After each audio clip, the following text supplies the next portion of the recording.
Thanks, everyone. Welcome to another day for Tuesday Inquiry.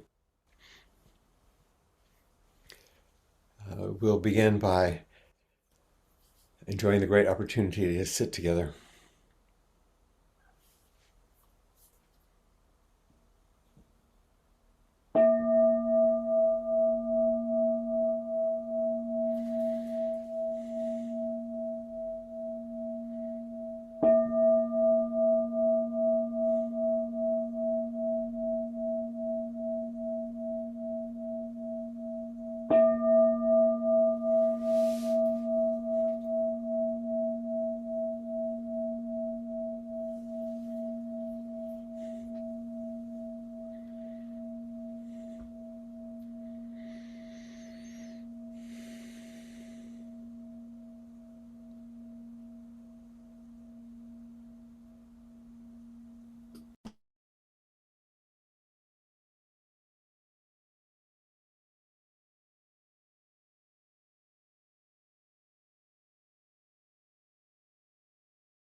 Let's chant the four practice principles in the beginning today.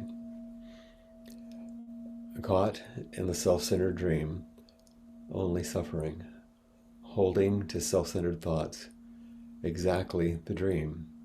Each moment, life as it is, the only teacher, being just this moment, compassion's way. Caught in the self-centered dream, only suffering, holding to self-centered thoughts, exactly the dream. Each moment, life as it is, the only teacher, being just this moment, compassion's way. Caught in the self-centered dream, only suffering, holding to self-centered thoughts, exactly the dream. Each moment, life as it is, the only teacher, being just this moment, compassion's way.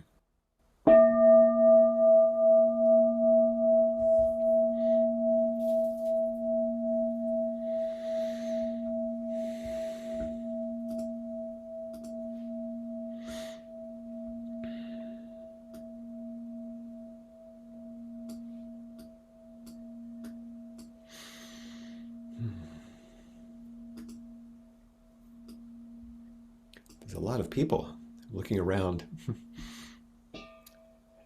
It's so good to see all of you.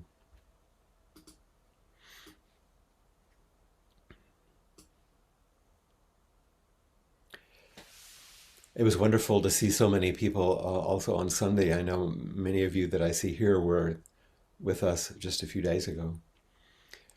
Um, and in some ways, um, with this close proximity, um, I wanted to sort of continue some of the things that were moving through me. But this will stand on its own. It's not as if you had to have been there on Sunday uh, to make sense of this, I hope. So one of the questions that I get so frequently from uh, students, but also it's a question that I live with all the time, I'm sure some of you must, in the face of everything going on around us, politically, in the environment, violence, disasters, what do we do? It's pretty straightforward. Any of you think these things? Only maybe with a few more expletives with it. What the heck do we do, you know? But this is, of course, this is not difficult to see. This is our particular variant of the question that historically the young prince Siddhartha Gautama uh, met when he began his spiritual path. And it's said in the stories, you know, he witnessed illness, old age, and death for the first time, that he had been protected, and suddenly he was shocked. But that archetype of being shocked to see what we hadn't seen before, like really, this is what's going on. This is what people are doing. This is what's happening to the world. It was really shocking to him, and it's I know it's shocking to a lot of us.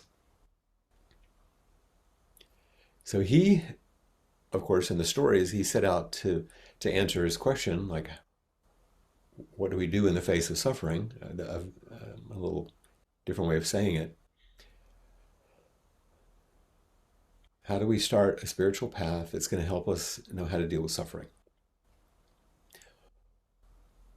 So there's a warning sign that goes up right away, because now we've embarked on a spiritual path. But you don't have to call it that. In fact, as you continue to read the Buddhist story, it said that he learned all the wonderful practices that he was taught, which were beneficial. But the ultimate revelation, his awakening about suffering, and going beyond suffering came to him when he stopped striving and sat down.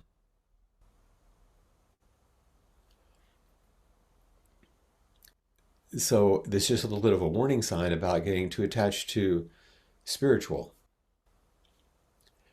because it can very easily lead a lot of us.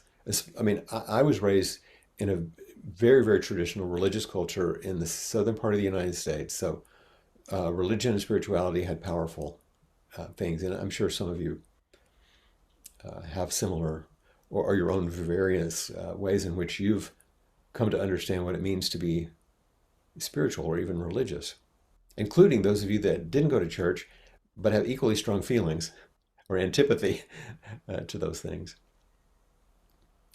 But to call something spiritual, it's very easy for it to then start seeming elevated or distant,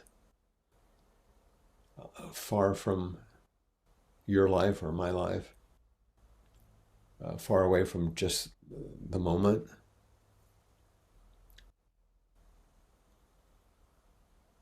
And I think we sometimes use it as a way to begin, or at least try to find a way to come to terms with this kind of shocking onslaught of everything changing so fast, being surprised, which we might call groundlessness. We thought we had a foothold. We thought the floor would hold us. We thought the ground was stable. So groundlessness is really an embodied experience of impermanence.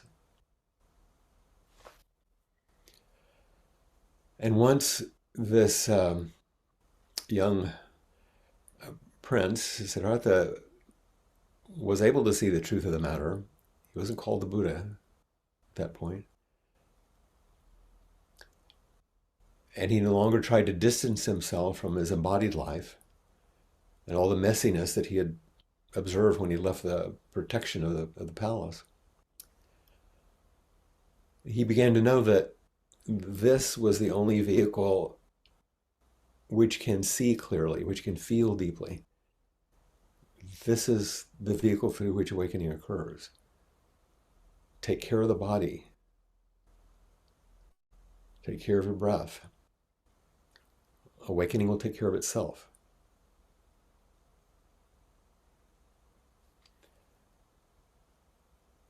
And that may seem reassuring and relieving until the next time you watch CNN or, heaven forbid, Fox.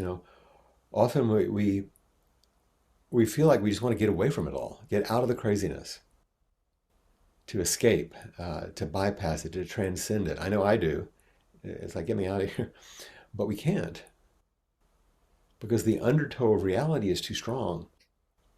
And it's not a good idea to refuse the life that you've been given.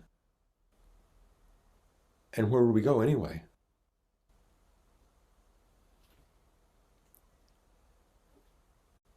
So the Buddha discovered through his own experience and his own practices that renunciation, trying to turn away from the body and all of its unpleasantness and impermanence, turning away from material life didn't shift him into some purified or elevated spiritual state. That was a dualistic turn that he was offered and taught and practiced, but it didn't help. In fact, it almost killed him as he ate very little and didn't take care of his body. Mortifications and ascetic practices damaged him. And he began to realize, and taught this teaching of the middle way, that there's no way to get out of the swirl of samsara. You're not going to get out of this alive, basically. You're not going to get out of the swirl of samsara, of this everydayness of embodied life. But a fresh relationship with the everyday world can open doors to freedom. But on the other side of those doors, there's still everyday life. You don't escape and go into some new special world. The Buddha found that it was his view that was inappropriate. Reality was just fine. It was his view that was not clear. And there's more to this story, but he discovered that nirvana is not some distant place or some real special mental state where you're like high. Um, it's right here, not some rare exalted place where you've finally gone beyond all the problems. And unfortunately, spirituality is often portrayed as such. Like enlightenment, you're above it all.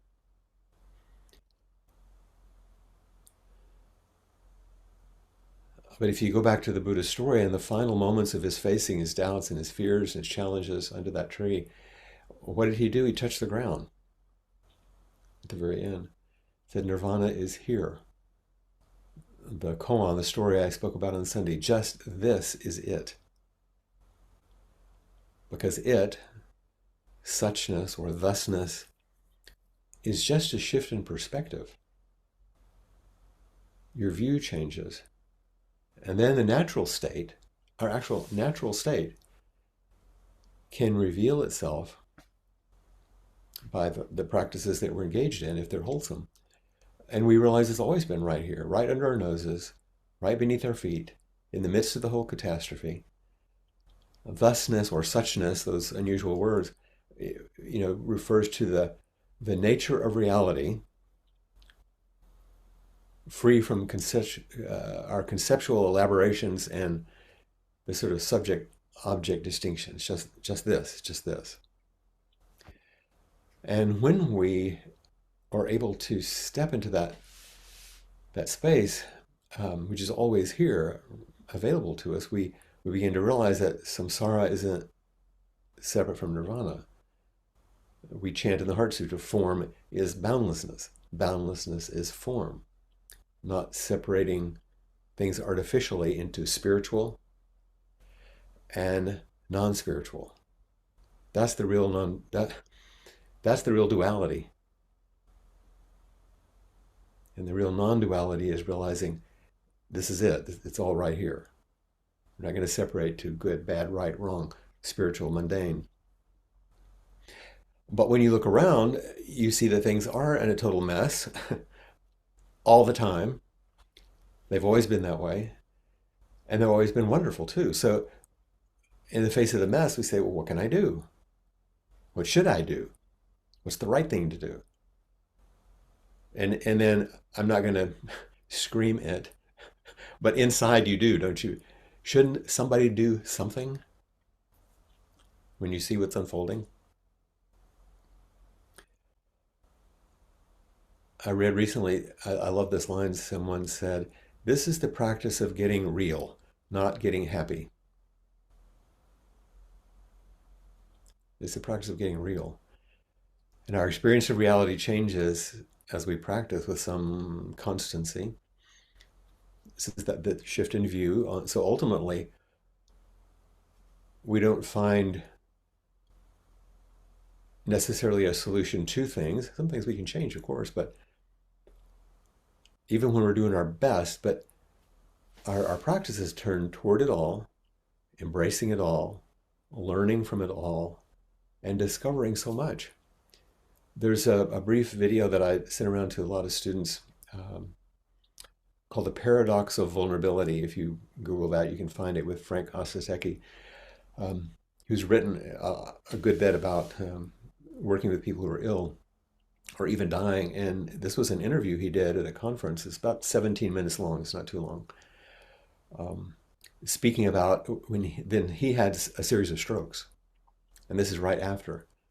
And he said, I'm not interested in recovery. Everybody talks about recovery. I'm more interested in discovery. Each moment, life as it is, the only teacher.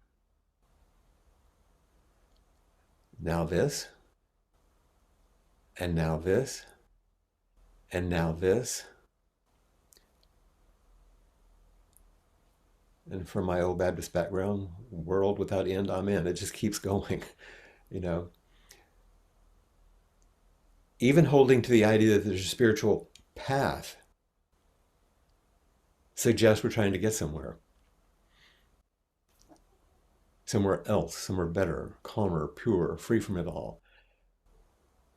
But remember Dongshan, once again, listening to Yunyan when he said, when you're gone, what do I tell people was your teachings? And Yunyan said, just this is it. Where are you going to go? And it's so seductive to imagine a better place, a better life, a better everything. But this is what we have to work with. This is the actual path. And it leads back here. It doesn't take us somewhere else. And turning toward each thing is the practice of responding and caring for our lives and caring for each other. And the result is some peace here, not in the special new world that we create.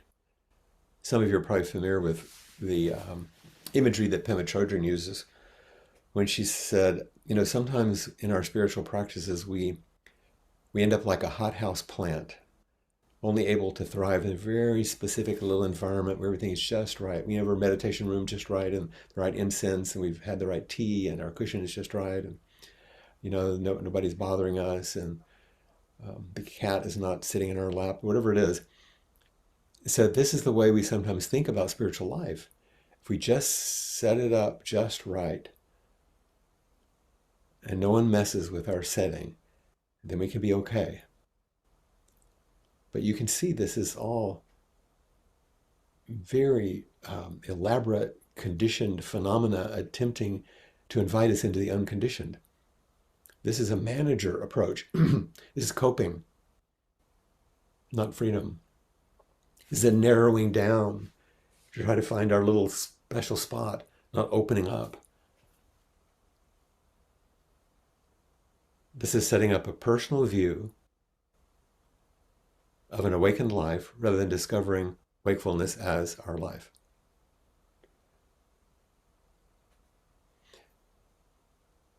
Dogen said it this way in the Ginju Koan.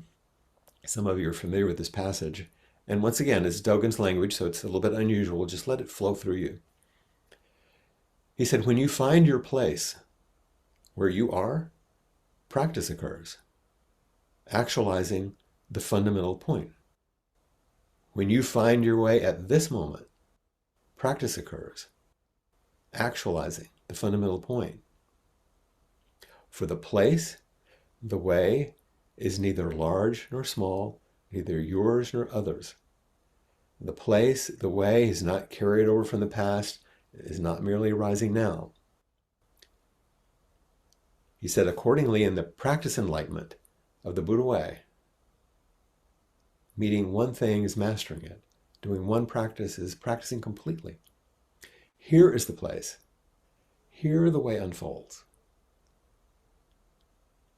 And then, in case you wondered, he goes on later to say, do not suppose that what you realize becomes your knowledge and is grasped by your consciousness.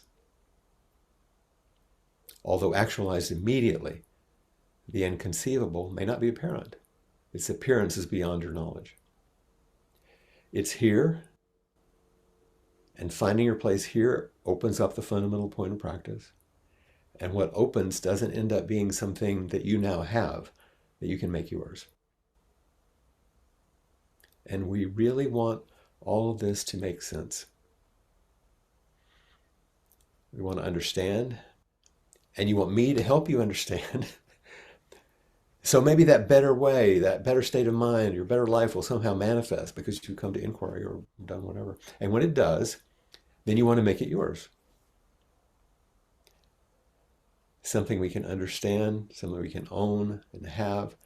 But that's not where freedom and liberation lies. Liberation is letting go of ownership and grasping. That's what's liberated.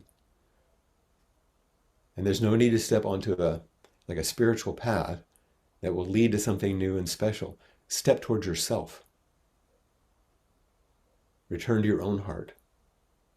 Dogen called it taking the backward step to your own body, your own heart, your own mind, into your own relationships. Discover freedom here. And my favorite line in the Xin Chen Ming, old Chinese poem, where it says in the middle of quite a long discourse, don't keep searching for the truth. Just let go of your opinions. And for a lot of us, our strongest opinions are about the spiritual life. You know, Suzuki Roshi didn't talk very much about enlightenment because he said it was his biggest disappointment. And I've heard other teachers say the exact same thing. Like, oh, you'll have moments of awakening. It'll be really disappointing. But what gets disappointed? All of this longing and striving. Sure, all of us are going to have moments of boundlessness and awe. And I hope you do. You already have. That's not actually that hard. What drops away is mainly the self-generated and self-centered drama. Because awakening is boring. Because there's no drama. It's boring to the part that wants it to be yours and special and unique. Instead, you may be standing there as you might on the edge of the Grand Canyon or in the face of the wind coming from the North Sea when you're in the Lake District or wherever you are with awe, with your mouth open and your eyes open, not being able to say anything. But that's not drama. That's profound intimacy. And by the way, a student asked Suzuki Roshi one time why he didn't talk very much about enlightenment. And Mitsui, his wife, was standing next to him. And she said, that's because he's never had it. And she hit him with her fan. So a little drama, but that's another story. There is no attainment of enlightenment. Just stop being deluded. Awakening is the negotiation of delusion. That's what you get awakened about. That's what gets enlightened, is delusion. You have no delusion, no realization. It's required. And most of us have plenty of it. There's another piece in the Genjo Koan, which I really love, where Dogen says, those who have great realization of delusion are Buddhas. Those who are greatly deluded about realization are sentient beings.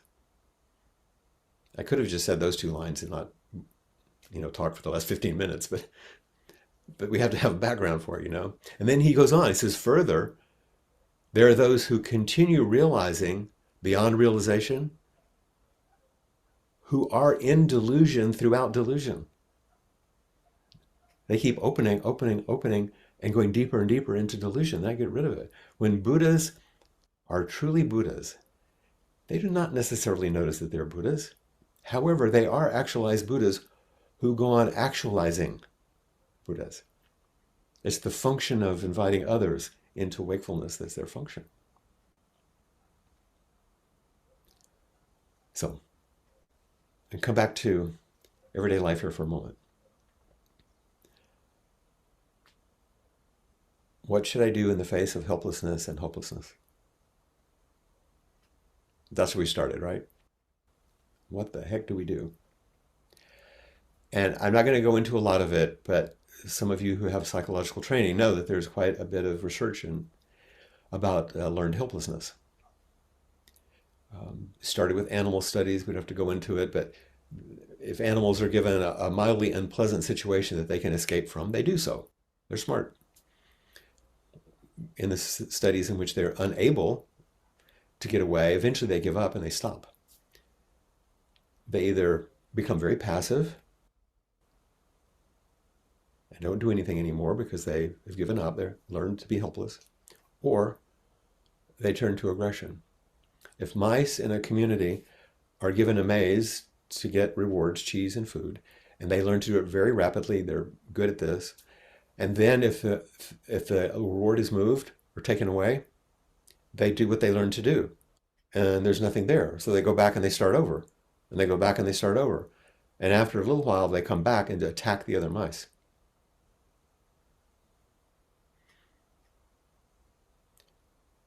Not a bad model for America right now. I don't know about the UK, but either give up or attack each other. And human studies were quite similar. We don't have to go into all the research, but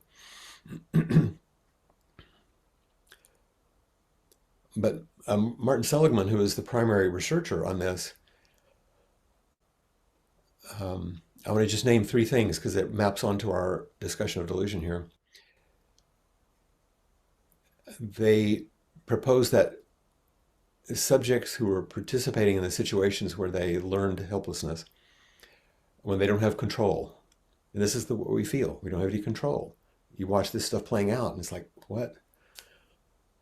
And he said there are three deficits that happen. This is the clinical language: motivational, cognitive, and emotional. And I'll say something about this. Three deficits.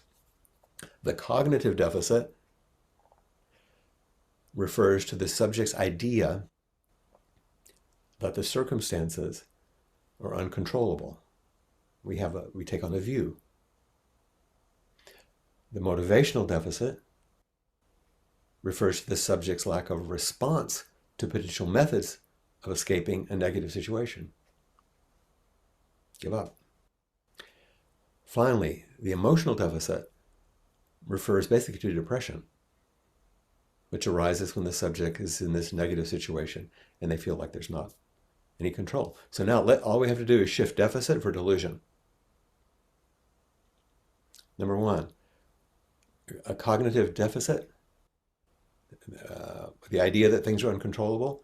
This is delusion number one, the cognitive delusion. Circumstances are uncontrollable. Becomes reality is not workable. And our practice restores this. The second one, motivational deficit. You learn to be helpless. You don't have any motivation to change because nothing makes any difference. So the motivational delusion. You can't escape life, that's true. But you can always practice no matter what the circumstance. And there are people who will be with you. And three, the emotional deficit, essentially depression that goes with this. That's delusion number three, the emotional delusion. Believing number one, circumstances are uncontrollable, reality is unworkable. And number two, I can't escape things, results in helplessness or suffering, or the first noble truth. Dukkha is real. There is suffering. There's not going to change or go away. And our reactions to dukkha cause suffering to arise, second noble truth. But you can do something. You can soften your demand that life be different. The demand, and it's a demand that we carry, that life be different. You learn to face the fearful perception that it's unworkable and find some life there. And you can stop demanding that life meet your expectations and turn toward the life that you have and see it as the curriculum for awakening. You can, as they say in the Lotus Sutra, polish one corner of the universe. And we can learn to just stop making things worse. So I'll end, as I often do, with a poem. So it'll bring us around to a heartfelt sense of this, I think. It's from Jane Hirschfield.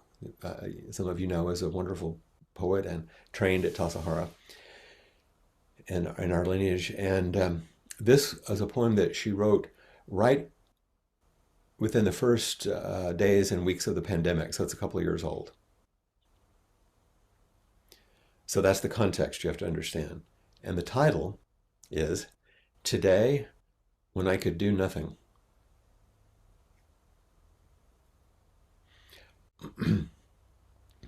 I think, here, let me share this so you can see it. Because sometimes it goes in a little better. If you can read it along with me. There, did that come up for you? Okay. Today, when I could do nothing.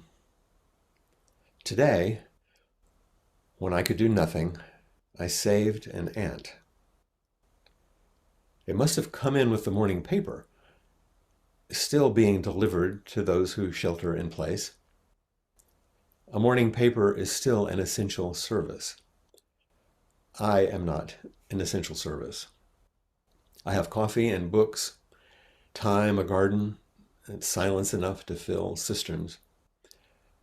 It must have first walked the morning paper as if loosened ink taking the shape of an ant. I love that.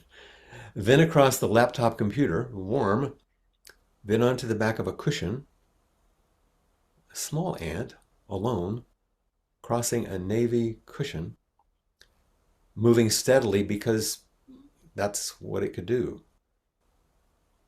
Set outside in the sun, it could not have found again its nest. What then did I save? It did not move as if it was frightened, even while walking my hand, which moved it through swiftness and air.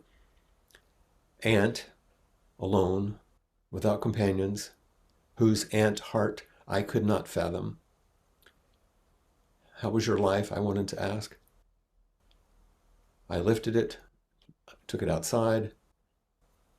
This first day, when I could do nothing, contribute nothing, beyond staying distant from my own kind, I did this.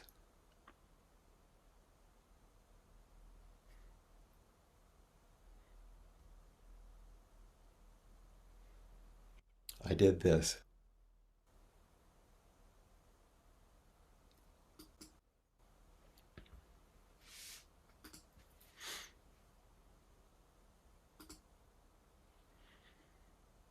Today, when you feel like you could do nothing,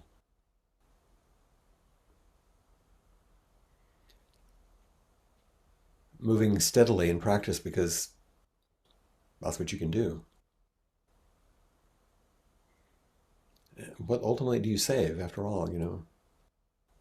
And yet we come to each other here today with companions and say, how is your life?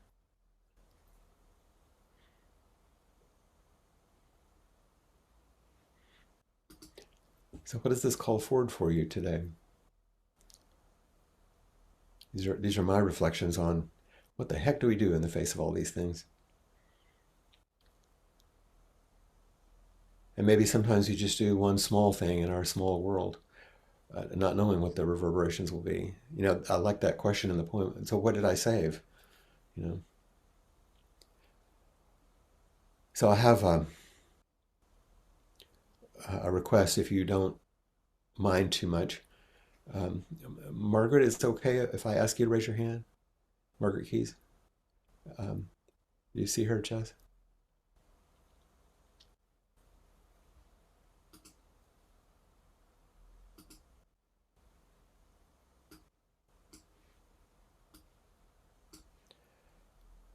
She'll unmute herself. Here you go. I'm just so glad to see you. And I thought, speaking about these topics, I just wanted to talk to you a little bit about it. I'm What's glad. I what's am. moving? What was coming to mind that was so interesting at that poem was amazing.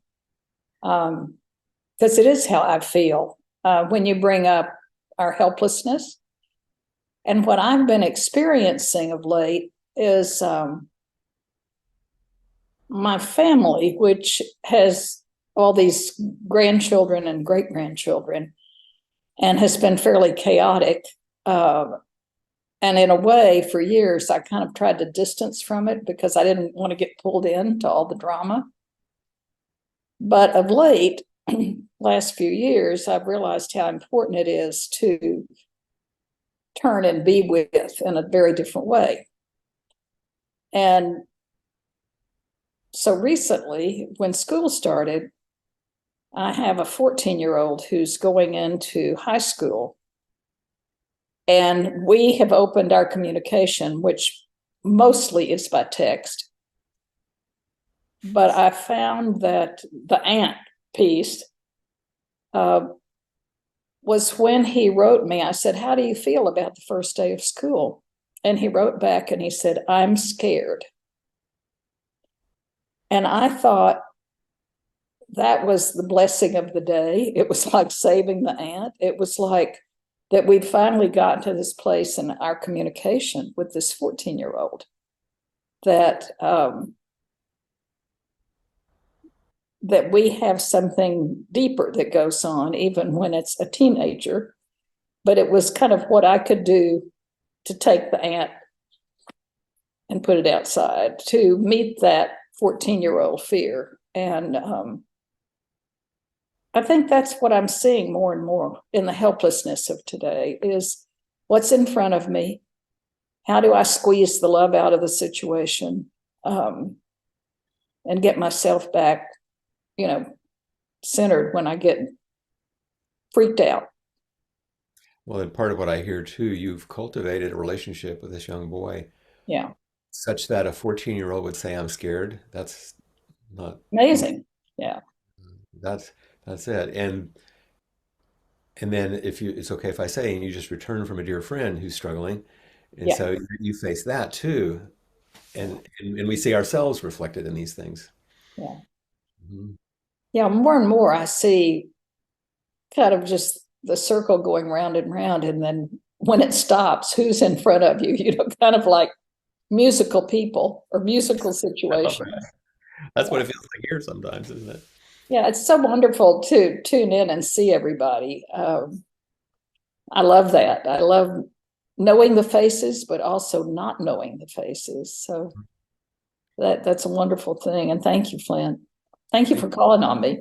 Yeah, sometimes I want to talk to folks. Yeah. You.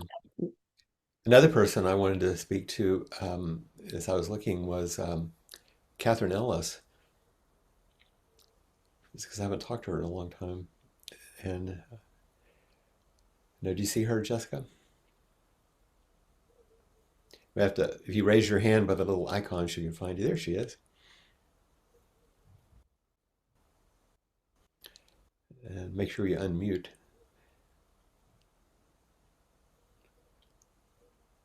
There you go. I was watching her face as I was speaking, so I kept thinking of you. Thank you.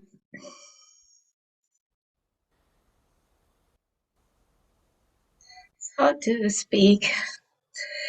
It brought up the reaction, the same reaction as the other Jane Hirschfield poem, Cedary Fragrance, Mm, which I held on to. Means a lot to me. The ant brings up a kind of feeling of great tenderness mhm. and and something that in me that wants to say, I know this is true. Mhm.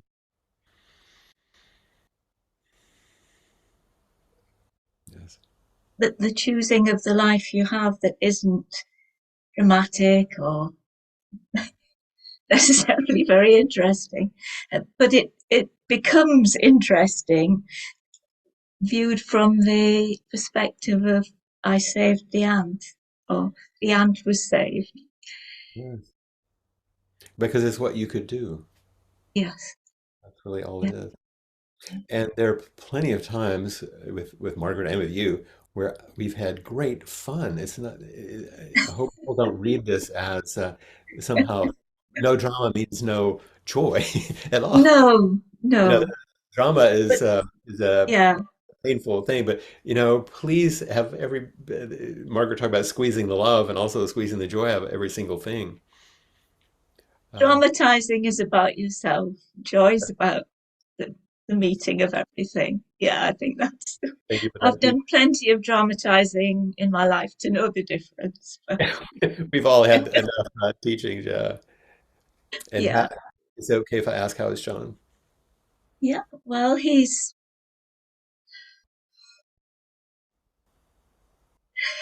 slowly declining. Mhm. And he's still himself. Yeah, well, I feel a great tenderness as I speak to you, thinking of him. He he still has that graciousness and kind-hearted quality. Yes, well, he's a wonderful man. And I see in the calligraphy behind you from Thich Nhat Hanh, this is it. Absolutely, yes. Yeah. I think the thing I've realized in practicing choosing the life I have is how much the choice, if it's really sincere, brings up a shadow. Mhm. And I wanted to ask you, I've been wondering about asking you that. So the things that one doesn't have seem to become more powerful, more alluring, more susceptible to fantasy, i.e., delusion. So that's where I am. I'm choosing the life I have, and I'm experiencing being with the shadow of it. Yeah, and the longing and the grasping that comes with it. The longing for it to be different. Of course, human, and that's part of what keeps us going. That's kind of the fuel. In that beautiful Stanley Kunitz poem, "Touch Me," he says, "Desire, desire, desire. It makes the engine run." It's not just about gravity. It's that this Yes. there's a wholehearted, beautiful aspiration in it, and yeah, the ego can grab it and make it into Yeah. shiny objects and beautiful things and great travels and all that. But it is life force, really. It's just life force. Yes. It doesn't have to be seen. Yes. It doesn't have to be seen as negative. Yeah. I get that. I see that. Yeah. Yeah, but those of us who were so steeped in the concept of sin, it gets edgy, doesn't it? Yeah, it's like, It's oh, a that very hard construct to break, actually, it turns out. yes, and It thank God we gets can learn more subtle as time goes on. more and more subtle aspects of it. Yeah, yeah. Well, that's part of why I called on you too, because I thought about you, but also I appreciate the depth of your practice and the depth of our time together those so many years. So And I appreciate the depth of our connection. Thank you, Flint. see you in a couple of months.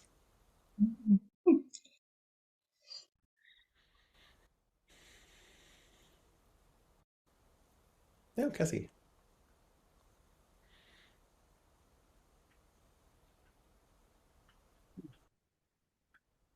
Um,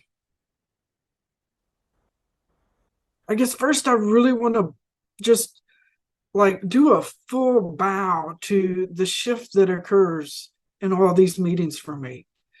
Um, it's just something that I deeply notice each time. Okay.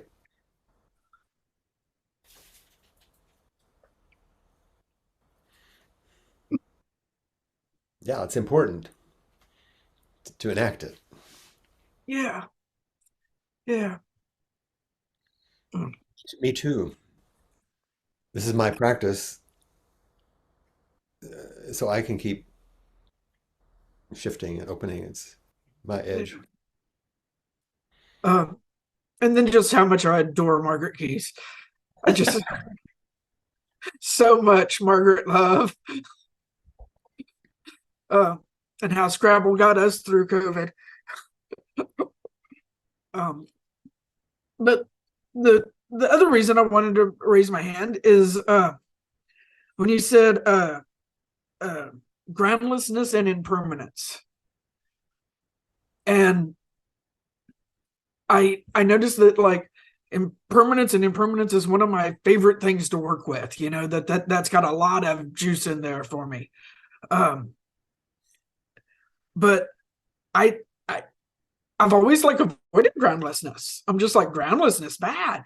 I have like right here beside me, I have my little turtles, and because I identify as like moving slowly, and I feel like the turtle finds the ground and then moves on. But the idea that groundlessness was a part of impermanence, like I got all confused there. Yeah, and I said groundlessness would be the sort of embodied experience of impermanence. Okay. Impermanence is a little bit conceptual.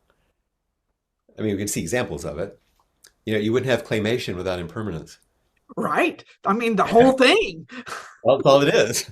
Right. It's an illusion of permanence through impermanence. And that form is always changing. But wait, say your thing again because I was off in my thought. I don't remember what I said. Okay. Well, I'll look it up in the recording. Yeah, you're going to be doing that anyway. So what I'm saying is when you're doing, and those of you that don't know, she teaches claymation to kids so they can make movies, with the clay, how it, so the appearances of these things act and transform and move. And so what, and with all the clay things, where's the ground? What's the part that doesn't move? Well, technically, I would say the lens, the camera, what's viewing, but that's I don't think that that's what you're getting at. It's like the clay itself is the same; it just changes forms a lot. That's groundlessness. Okay. And the view from your actual primary awareness, not your awareness. Awareness is the lens. Yeah. I can grasp that like for seconds. That's good. Seconds is good. Been really thankful for the recordings because I know that I'm going to come back to this and try and grab it. Especially because of the I almost say old now DSLRs, and because there's a mirror. There's a luminous mirror wisdom. There's a mirror. Yeah. It goes through the lens and it's reflected. Yeah. That's your primary awareness. And the sensor against which that light finally hits, that's your heart. Yeah. Yeah. And the image then is impressed in your body. Uh-huh. But it's always changing. So it doesn't have a ground that is ever stable.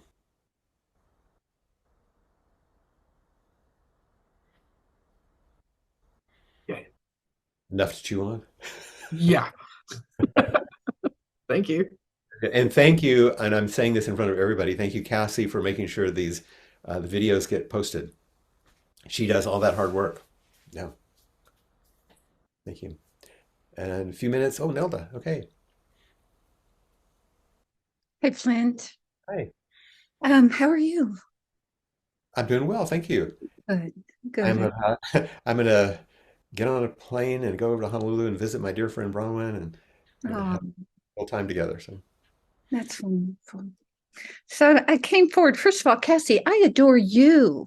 You are so real and so beginner's mind with such wisdom and groundedness or groundlessness, however you want to describe it.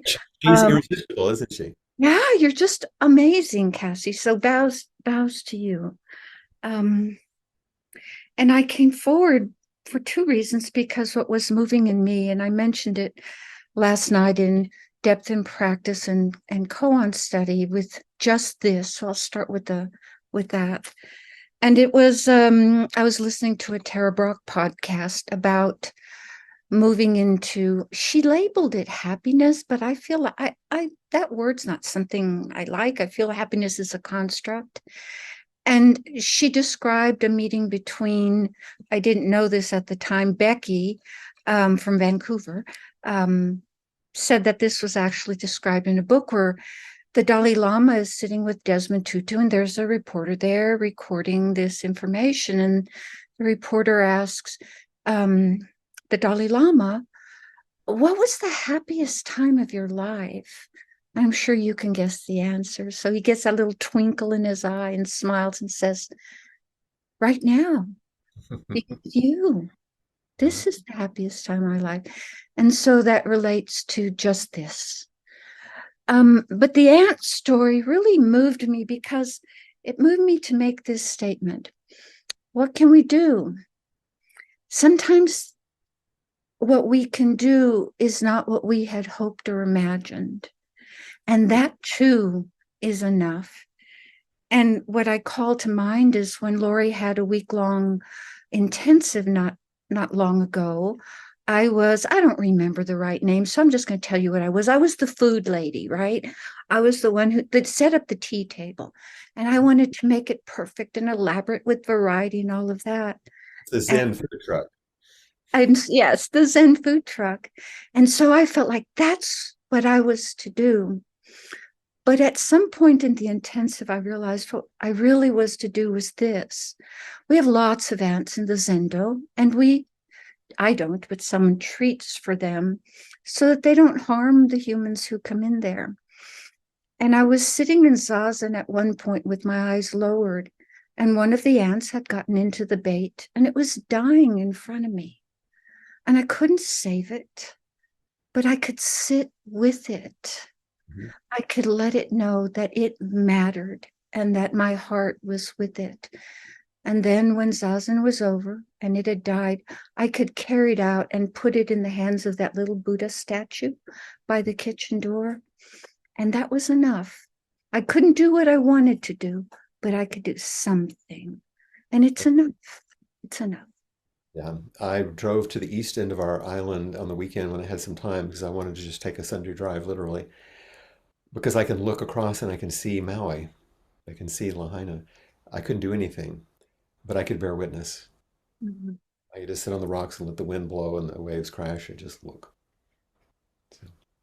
Yeah, thank you. So I see it's the end of our time. So now let's invite the verse of the robe as a final chant. Vast is the robe of liberation, a formless field of benefaction. Wearing the universal teaching, I realize the one true nature, thus harmonizing all being. Vast is the robe of liberation, a formless field of benefaction.